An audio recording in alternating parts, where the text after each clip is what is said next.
જે ફળનું અત્યારે કટિંગ થઈ રહ્યું છે એ ફળ જોયું મોટા ભાગના લોકોએ, ઘણા બધા લોકોએ આ જોયું હશે, પણ આ ફળના ઉપયોગની તમને ખબર નહીં હોય કે ભાઈ આયુર્વેદ પ્રમાણે આ ફળ આપણા શરીરમાં શું ઉપયોગી છે.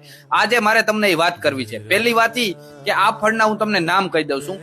અમુક વિસ્તારમાં મિત્રો આ ફળને ગલેલી કહેવાય, ગલેલી. અમુક લોકો આને તાડનું ફળ કહે છે. ખરેખર આ તાડ નામનું વૃક્ષ થાય છે એનું આ ફળ છે. તાલ ગોળા, હોકો, આવા અલગ અલગ નામ અલગ અલગ વિસ્તારમાં અલગ અલગ નામથી આને ઓળખવામાં આવે છે. હવે ખાસ આના ઉપયોગ જોઈ લો, બરાબર. જુનાગઢની ભર બજારમાં અત્યારે વેચાતું હતું. મને એમ થયું કે તમને આના ખાસ ઉપયોગ કહી દઉં. ઉનાળામાં જે લોકોને પેટની અતિશય બળતરા થતી હોય, બરાબર, અથવા તો પેટમાં અતિશય ગરમી વધી ગઈ હોય, જેને આપણે ઉનવા કહીએ છીએ, આવું જયારે વધી જાય ત્યારે આ ફળની અંદરથી જે સફેદ કલરના પલ્પ નીકળે છે એ 1 થી 2 પલ્પ, બરાબર, તમે ખાઈ લેવા એટલે તમને એટલી ઠંડક પેટમાં થઈ જશે કે તમે ન પૂછો વાત, બરાબર.